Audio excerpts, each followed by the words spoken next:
year is 1979. The 24 Hours of Le Mans is about to begin, and luckily, it's a beautiful day.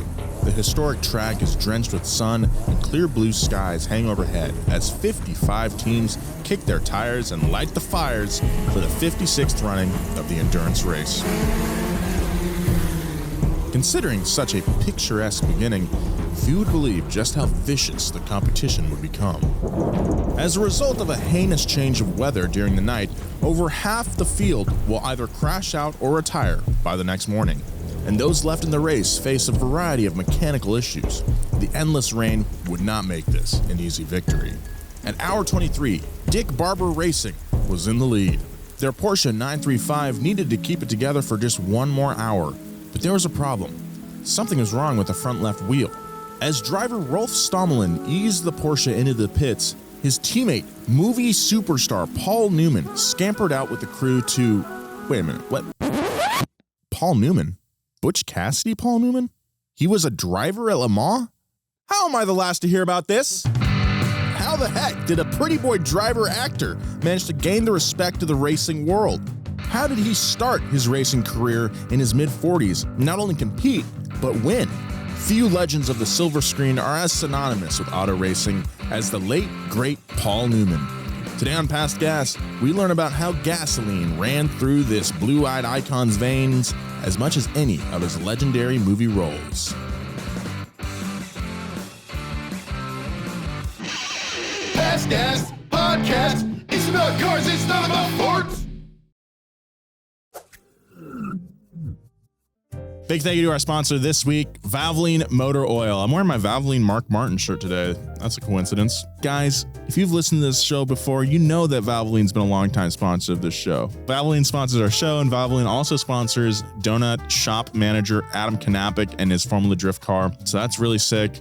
Since their founding over 150 years ago, Valvoline has really led the way in innovating, creating, and reinventing motor oil formulas. All Valvoline oils exceed industry standards to provide the ultimate protection for every engine on the road. Back to my Mark Martin shirt, Valvoline is proud to be the official motor oil of Hendricks Motorsports. Kyle Larson last year, the Valvoline's driver, he won the championship, and before that it was Chase Elliott. And of course, you know, Mark Martin in the 1990s and the 2000s rocked the Valvoline paint scheme on his car. It's one of my favorite racing liveries. So if you want to be a sick motorsports personality like me, the first step is to put some Valvoline in your car.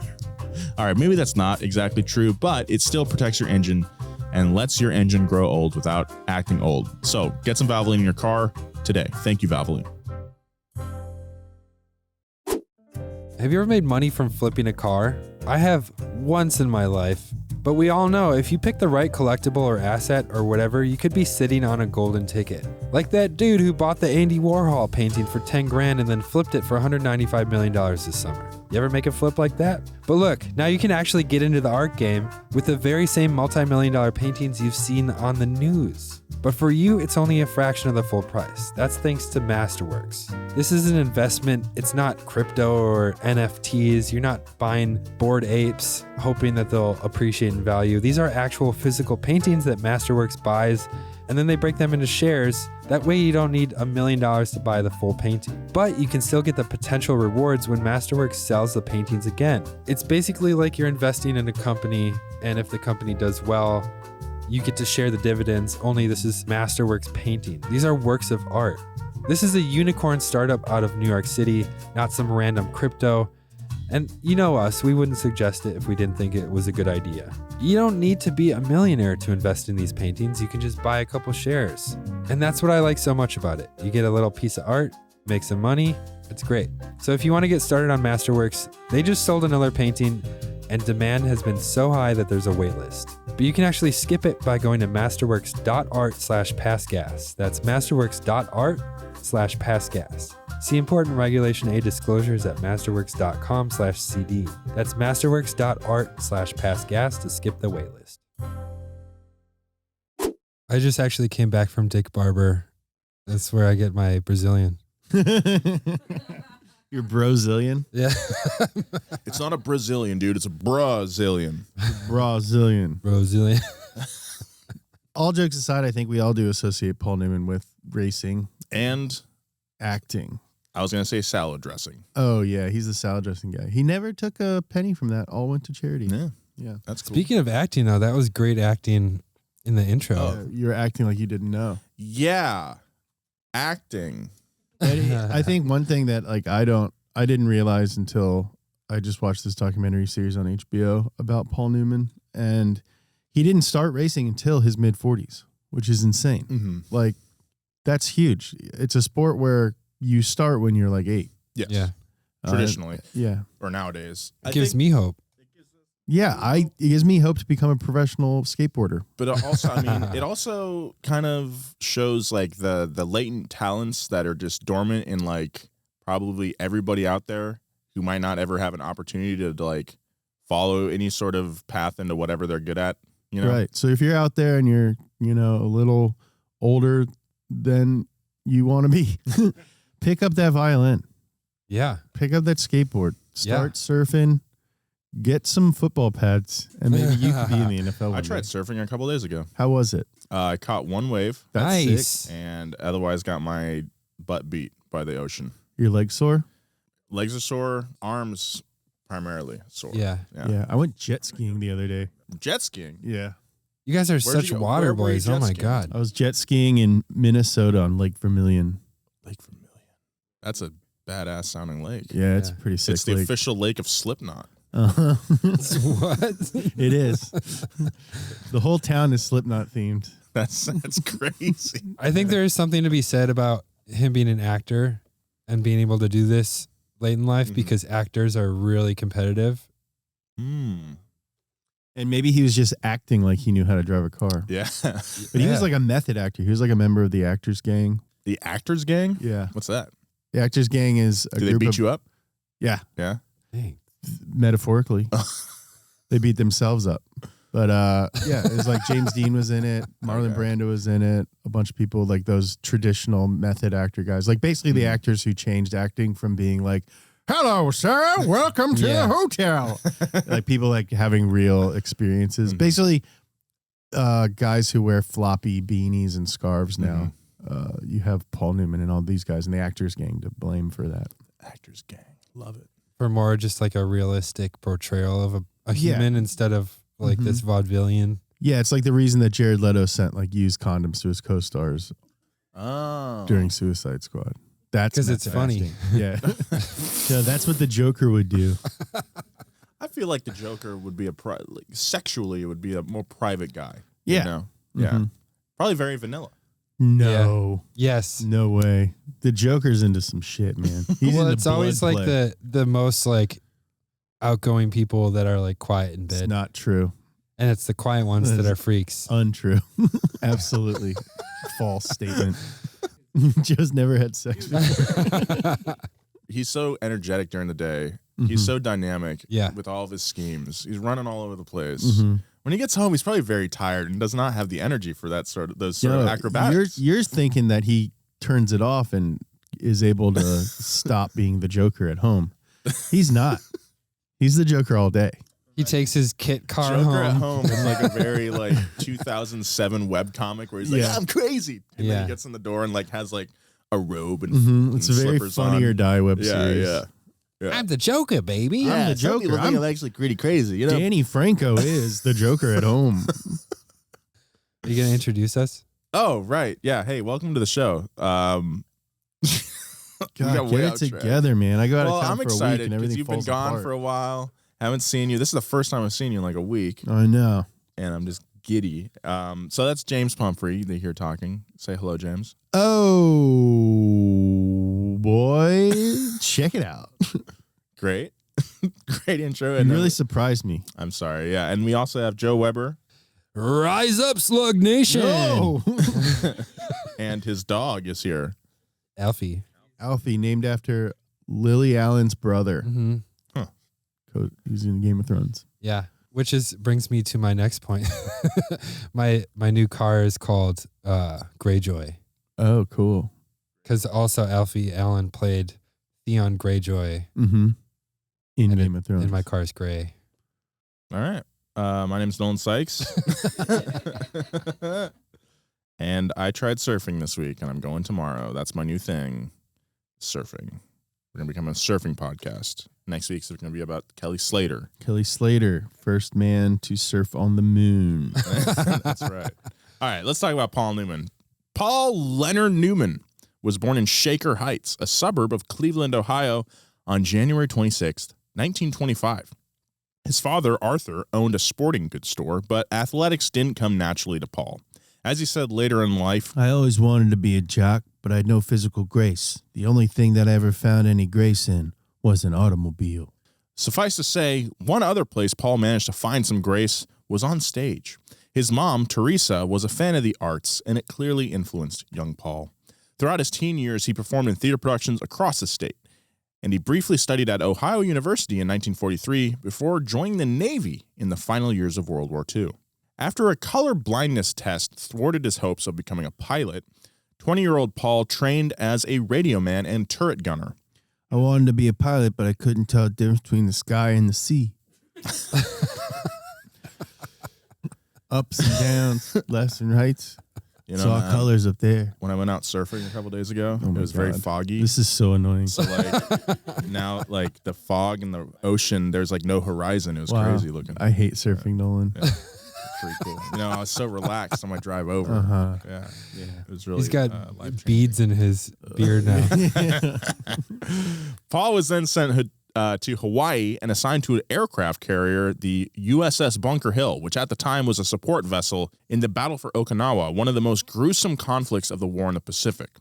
As the fighting raged, Paul and his fellow crew were in the air and on the way to combat when their pilot was overwhelmed by an earache and was ordered to return to Bunker Hill. What? Isn't there another pilot that could be like, hey, man, you go sit in the back? No, the other pilot had a tummy ache. As fate would have it, the squadron of planes that continued on were attacked in the following days, and many men from Paul's unit died. Upon his return from the war, 24-year-old Paul graduated from Kenyon College in the spring of 1949 with degrees in drama and economics. That summer, he married a 19-year-old actress named Jackie Witt. The two met while doing summer stage work in Ohio and had 3 children together by 1953. Yeah, this is like a thing. He had 3 kids with his first wife, and then he married his second wife and just sort of like forgot about the other family, which I think happens a lot. Yeah. A lot of like famous guys will have like a first family, and then they'll have like a really publicized second marriage. Yeah. And just sort of like Bruce Jenner it, if you know what I mean. While Paul loved being a family man, he wasn't ready to give up his acting dream. The year after they married, he studied at Yale, I want to say theater school, probably not drama school. He studied at Yale Theater School and then moved to New York It was drama school. to pursue his professional career. His slow but steady success in the Big Apple led to many nights away from his family and would eventually lead to a breaking point in his home life. In 1953, when he was 28 years old, Paul met an actress named Joanne Woodward while they were both understudies on Broadway. But it wasn't until 1957, when they worked together on the film The Long Hot Summer, that they realized that their connection was undeniable. They were married within a year, but Paul had to divorce Jackie before he and Joanne could make it official. Wait, so they got married before he was divorced? No, he got divorced. I mean, you can't do that legally. Quick sidebar, that documentary series that James mentioned, The Last Movie Stars, follows Paul's and Joanne's relationship through the years and details how racing later became part of their lives. With Paul's acting career in full swing, Paul appeared in Cat on a Hot Tin Roof with Elizabeth Taylor in 1958, which garnered the first of his 10 Academy Award nominations. Over the next decade, he'd become an A-list star with roles in HUD, The Hustler, and Cool Hand Luke. But the restless Paul felt like he had something more to prove. By 1968, Paul Newman was 43 years old and one of the most bankable actors in Hollywood. But interesting roles were more important to him than massive paychecks, sort of like a Matthew McConaughey. Mud, yeah. He was like, I'm sick of doing these rom-coms with Kate Hudson. I want some real meaty parts. Sorry, all we can pay you is mud. He shot 2 films in 1968. Butch Cassidy and the Sundance Kid would become legendary, and the other one, Winning, not so much. Winning? Ironically, it was the lesser known of the two that changed Paul's life forever. In Winning, Paul plays a struggling race car driver determined to win the Indy 500. He becomes so obsessed that his wife, played by Joanne Woodward, cheats on him with another driver, but it inspires him to win the race and get his girl back at the end. Sort of. Now, winning is no Casablanca, which is apparently a good movie. I've never Play it again for me, Sam. Maybe not today, maybe not tomorrow, but someday you'll get on that plane. That's Casablanca. But that's not the point. It's a film about racing. Actor Robert Wagner, a.k.a. Number 2 from Austin Powers, was Paul's nemesis in the film. And yeah, that's how we know him. Yeah. And when he asked Paul why he chose winning as his next project, the actor replied, I have 2 other movies I can make a lot more money in, but I've always wanted to see if I could drive a race car. To prepare for their roles, Newman and Wagner practiced at the newly opened Bob Bondurant School of Driving. Hey. Now, in case you're unfamiliar with Bob Bondurant, Bobby he was B, baby, Bobby B. a Le Mans winning driver for Shelby during the 1960s and would eventually work with stars like the racist Clint Eastwood and the star god Tom Cruise. But the first 2 thespians he trained were Newman and Wagner. As Paul and Number 2 learned the ropes, it became clear to everyone involved that Paul had discovered a new passion. Wagner recalls, I'd get out of the car and be happy to get out. But Paul, he really loved it. I think racing was always inside him somewhere. Paul became so skilled that he performed most of his winning racing scenes without the help of a stunt driver. And when he wasn't blasting around the track, he was picking the brains of car folk like Bobby Unser and Tony Holman, who made cameo appearances in the film. That's pretty cool. As I mentioned, 1968 was also the year that Paul starred in Butch Cassidy and the Sundance Kid. He immediately hit it off with co-star Robert Redford, and a lifelong friendship began. One of the things they had in common was their mutual love of automobiles. Redford let Paul drive his Porsche 904 on set and remarked that Paul had a certain fire in his eyes when he was behind the wheel. He later said that when Paul realized that his passion was racing, he went at it fully. Sundance Film Festival, started by Robert Redford, named after his character, Sundance. Oh. Oh. Sundance Kid Film Festival. Robert Redford, also known for Redford's flavored mayonnaise. That's just aioli. No, their tagline is like, it's not an aioli. Not your grandma's aioli. It's a flavored mayonnaise. Keep that fancy shit out of here. This is a mayo. This ain't French. Although I think mayonnaise is a French word. Mayonnaise. This is all on the jar.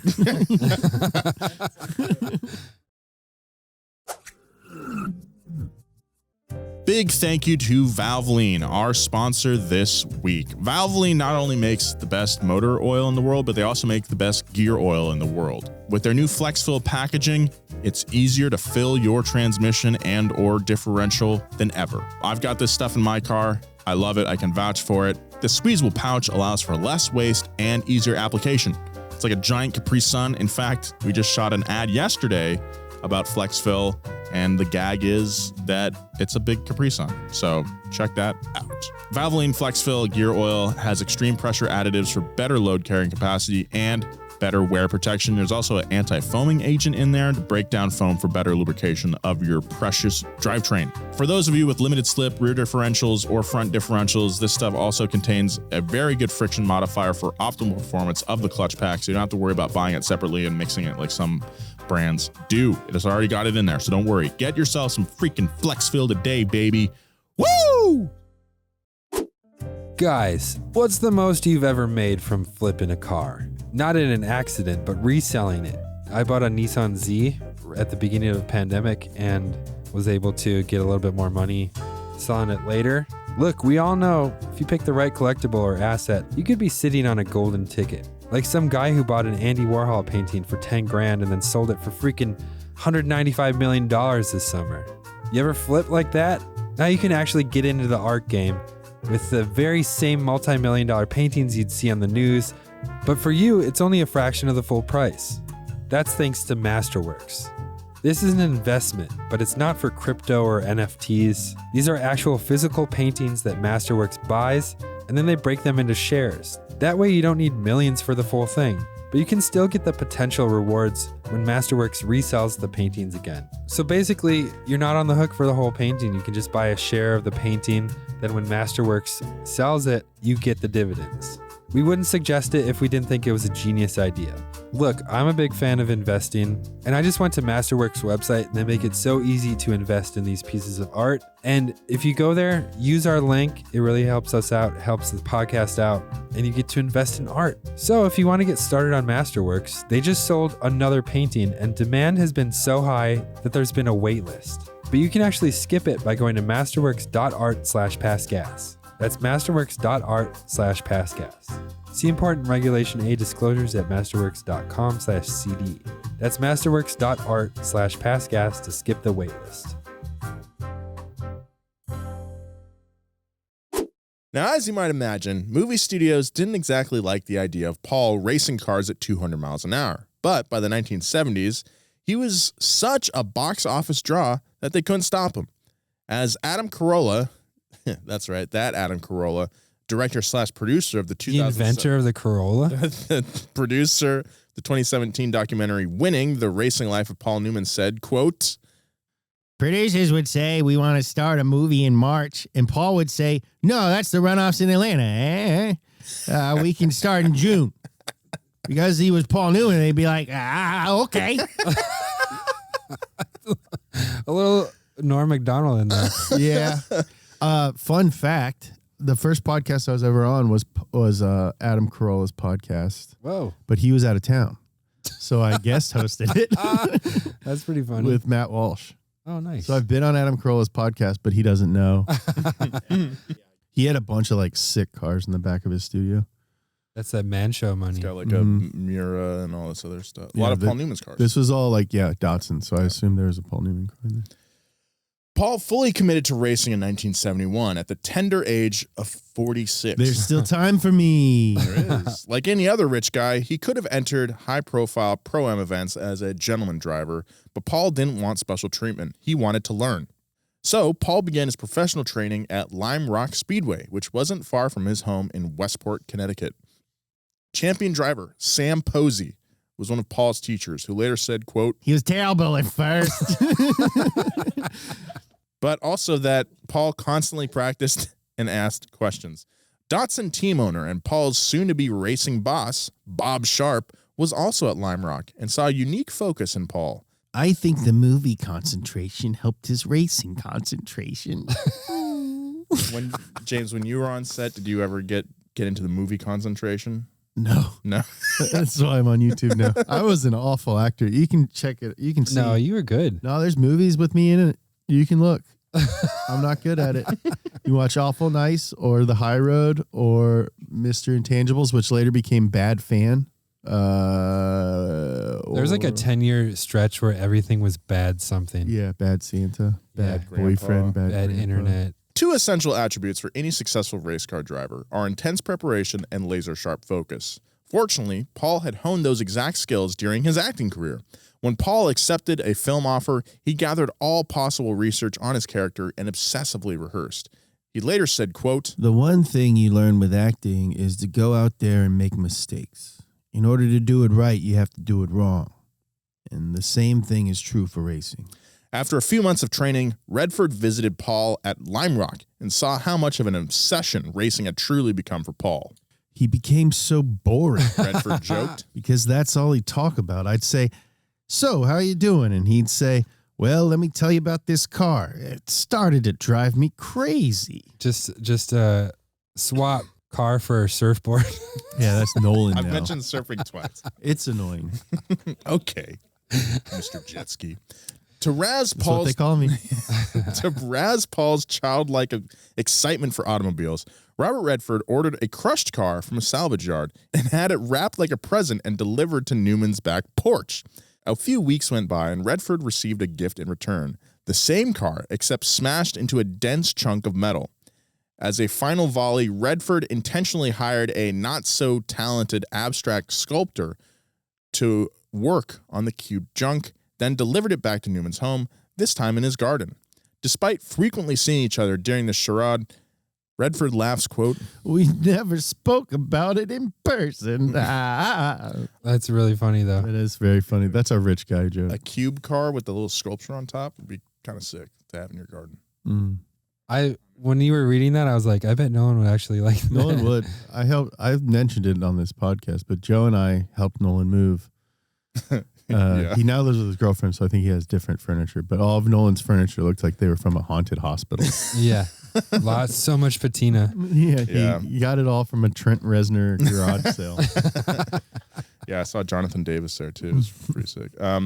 The pranks didn't end there. Mario Andretti and Paul's decades-long friendship would also see its fair share of shenanigans. They would make wagers, and when Andretti won, Newman found obnoxiously creative ways to pay his debts. As Andretti recalls, One time I got a couple of million Russian rubles. Another time he FedExed a $2 check. And then, years later, James Pumphrey saw me in my underpants. my God. That's a fun thing you can do, and you don't have to be rich. See him in his underpants? No.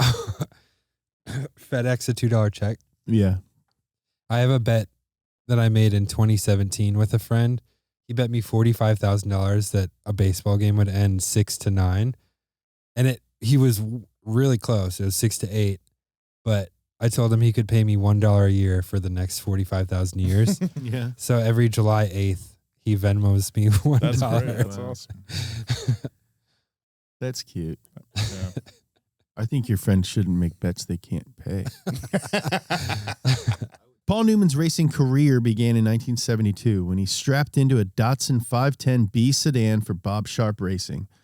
Despite using the name P.L. Newman to avoid attention, genius, fans and paparazzi were everywhere. Sharp knew that the other drivers would be gunning for Paul in particular. You've got a big bullseye on your back, Sharp quipped. Fellow driver John Morton agreed. If you race with someone like Paul Newman, you want to beat them because you figure they've been lucky enough.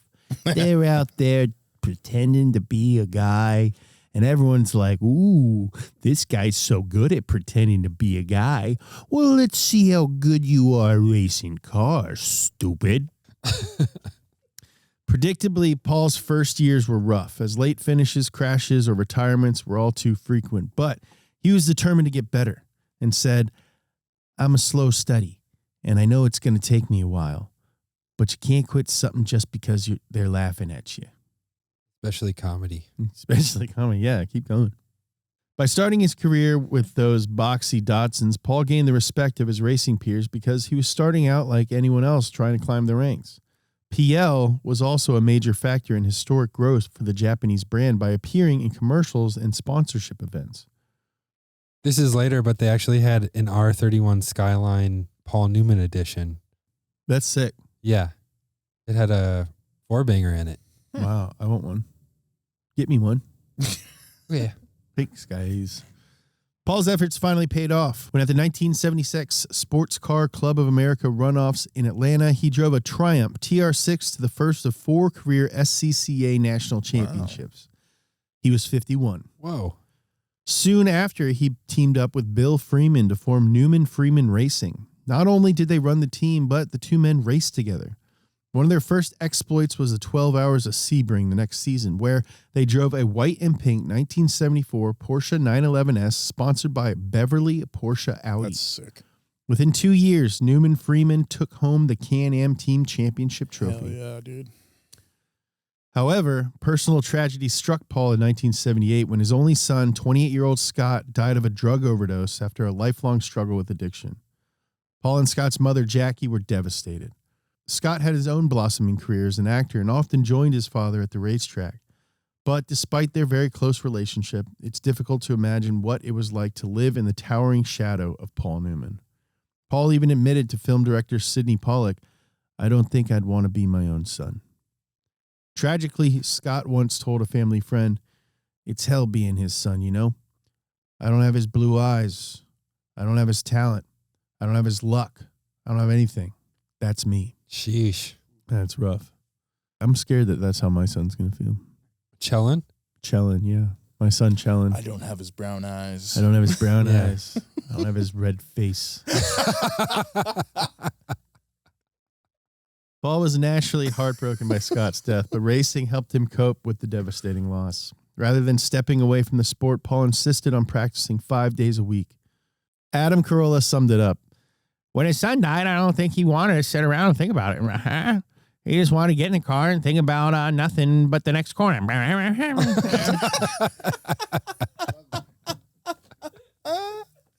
I don't think women should be allowed to vote. Okay, Adam. In 1979, 54-year-old Paul took his shot at the fabled 24 Hours of Le Mans behind the wheel of Moby Dick, the nickname for their Porsche 935. That's a very famous race car.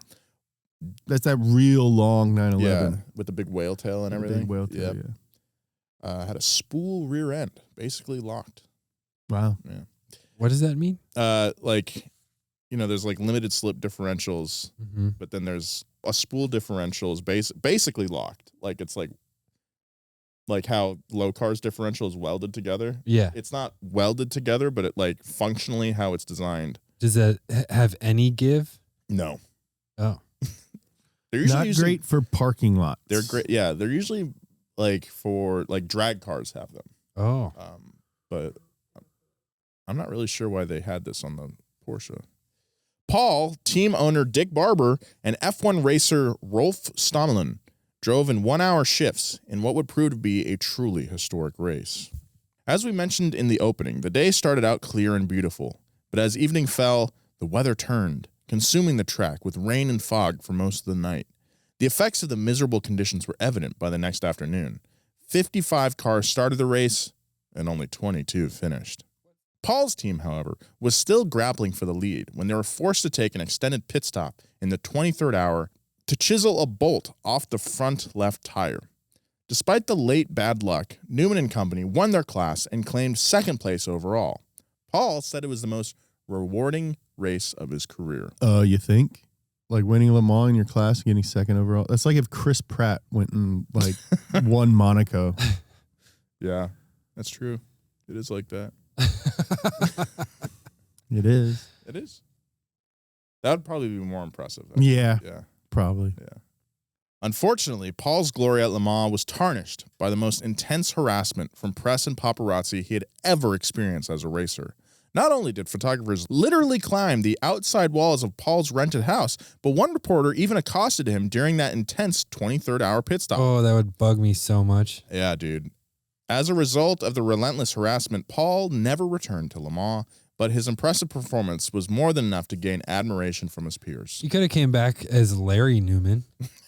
I would change my last name. Larry New Girl. Yeah, Larry New Girl.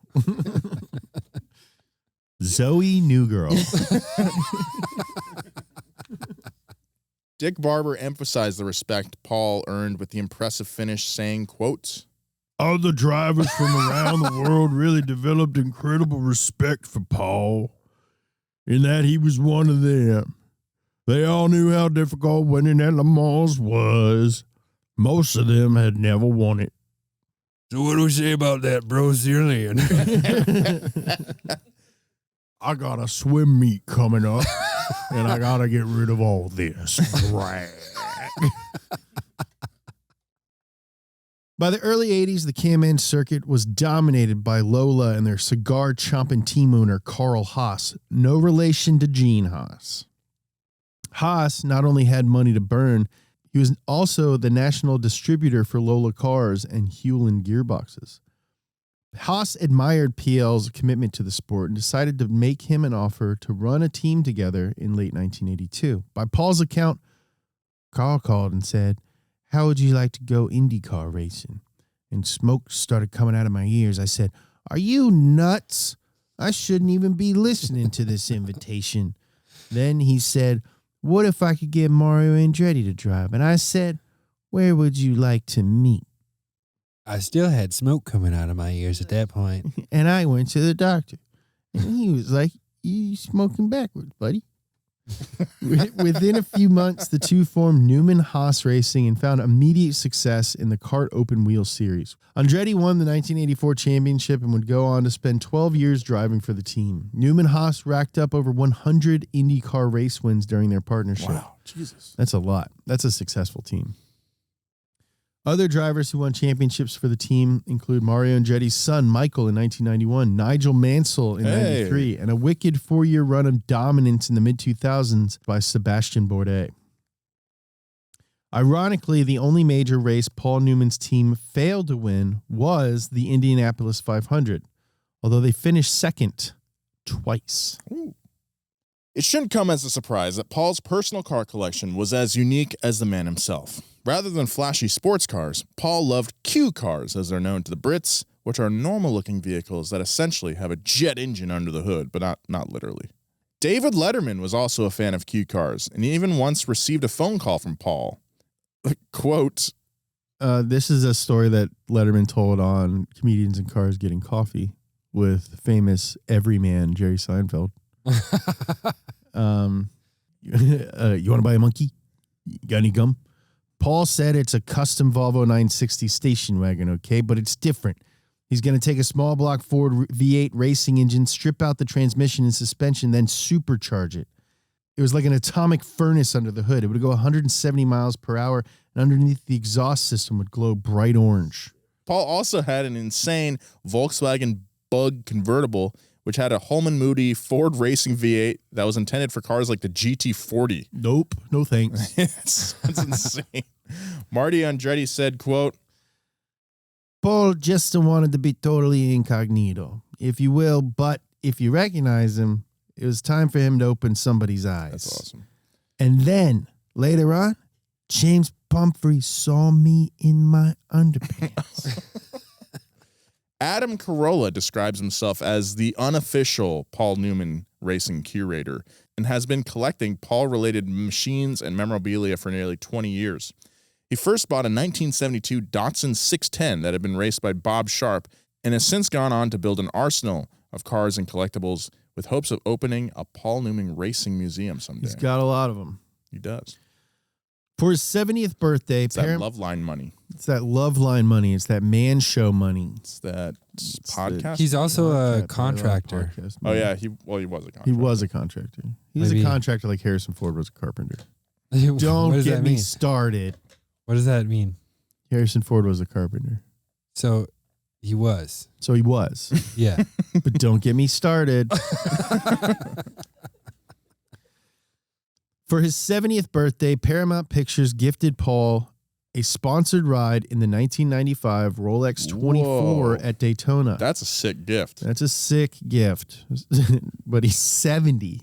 Yeah, that's crazy. Mark Martin, Hey. Tommy Kendall, and Michael Brockman joined PL in the number 70, because of his age, DTS1 class Ford Mustang, and the boys, more like men, finished third overall and won their class. This made Paul the oldest winner in a major sanctioned race, a record that he holds to this day. Wait, so it was a 4-seater? Paul went back to, I think there should be That racing. should be, yeah, like, Yeah. That should be a class of racing where like it's an endurance race. yeah. Yeah. But But you you all have have like to ride in the car. yeah, at you the have same time. 3 drivers Yeah. and you all have to ride in the car. That's the whole And they time. all like shift their weight depending on Sure. the turns. Yeah. That's awesome. Paul went back to Daytona a decade later. This time he was driving a number 80 because of his age, Crawford Ford belonging to Newman Haas Racing. If you didn't notice this pattern already, Paul loved to flex his age by literally wearing it on his car. It's pretty funny. It's like with my shoe size. It corresponded to the grade I was in Oh, nice. up until 11th grade or 12th grade.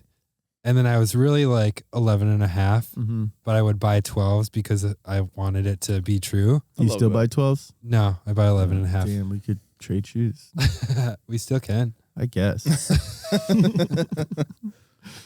In 2007, yep, that makes him 82 years old. Paul drove a 700 horsepower GT1 class Chevrolet Corvette for his last race at the Watkins Glen and claimed 4th place. That's wild. That's wild. Most 82-year-olds can't even eat by themselves. Yeah, but if you think about it, he had only been racing for like 42 years at that point. Yeah. So, baby, infancy. Joe, you used to work at a nursing home. Yeah. Were any of those 82-year-olds championship race car drivers? No, but we did have an Oscar winner. The Really? guy who did the prosthetics on Planet of the Apes and Really? Amadeus. Wow. Wow. Dick Smith. Great name. A Dick Smith also works at your Brazilian place.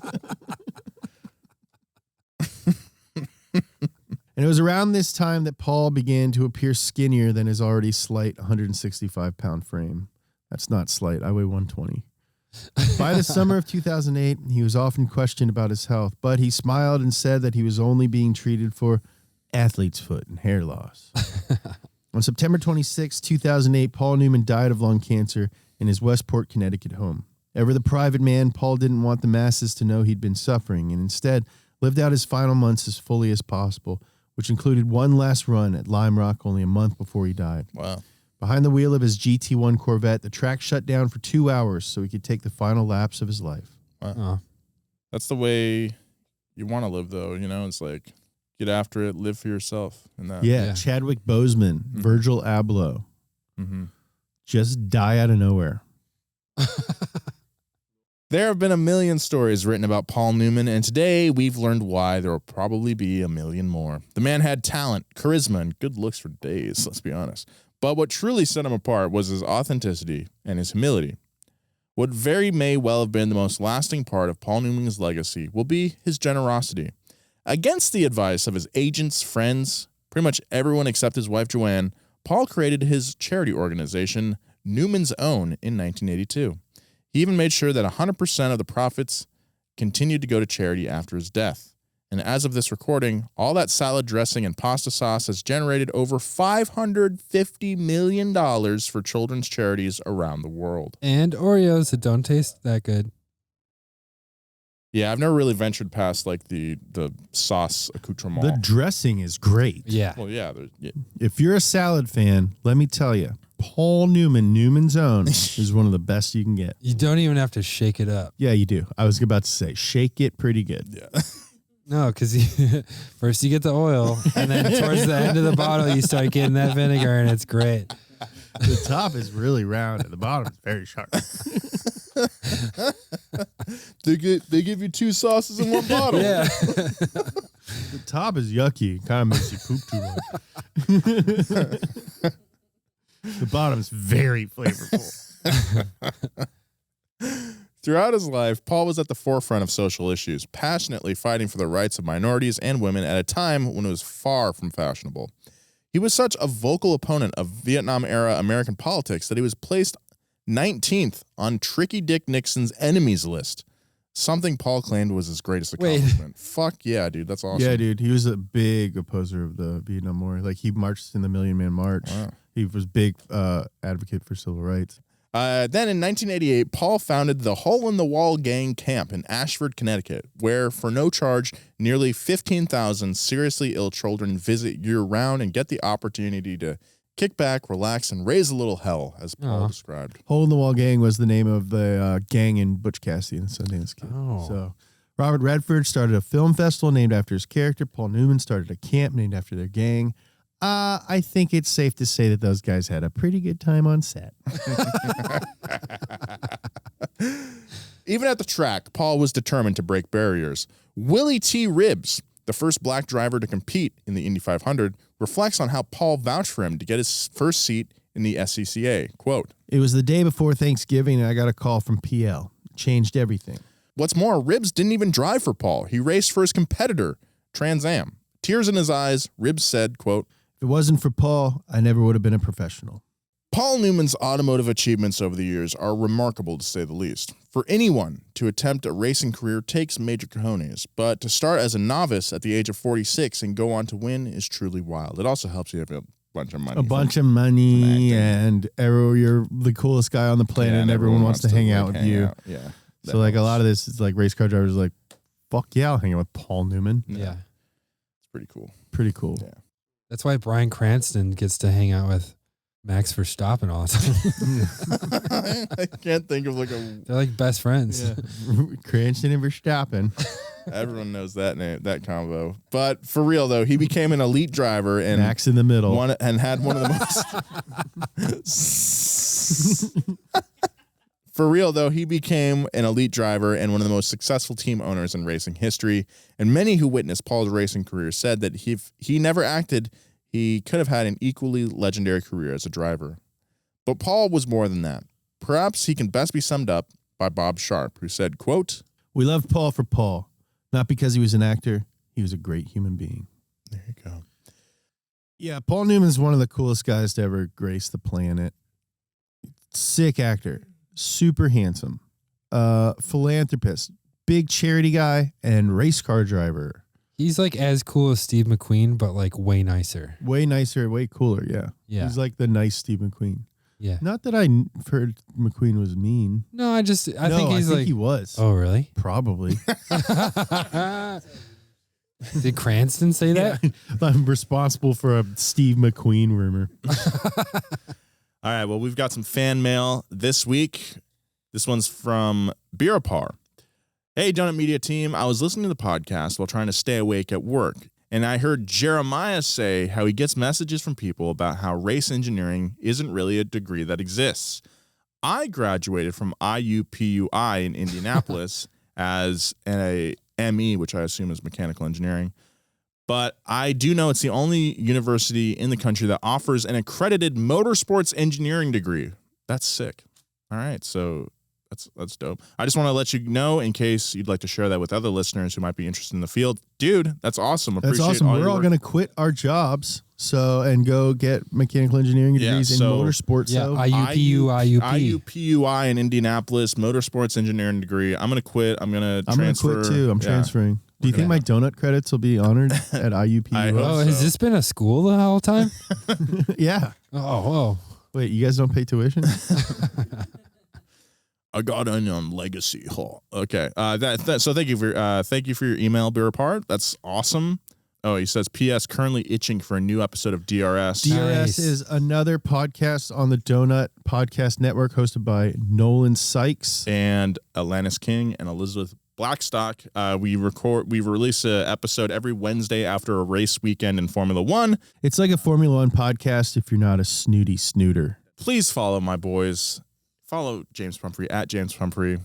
Follow Joe at Joe G Weber. Please follow me. I'm trying to get verified. Let's juice Joe's numbers here. Like for real, go follow Joe. He's at 12K right now. We need to get him up to like 100K. I do like let's get him funny at car 100K. memes. He does funny car memes, Post dog pics. dog pics. Oh, follow me. Baseball. I'm on TikTok now. A big TikTok guy. Kentucky Cobra. Yeah. I'm good at it. I swear. One of my TikToks got 1 million views. That's Wow. sick. Oh yeah, follow me at Nolan J Sykes on everything. I don't really know what I post about, to be honest. Hot takes. Just like Hot takes. Hot Surfing. takes. If you want the hottest surfing content on the planet, here's follow my Nolan hot at take. Nolan J Sykes. Like surfing should be chill, okay? Here's my hot take. I got totally pitted this morning. Never felt better. My adrenal gland is primed. All right. All right. Thank you very much for listening. Big thank you to our producers this week, Christina Felsky and Gavin Kinzel, as always. And our writer, Luke Klomping. Oh yeah, Luke Klomping. Clomp the yard. Clomp the yard. Luke, tall as shit. All right. See you later, dude.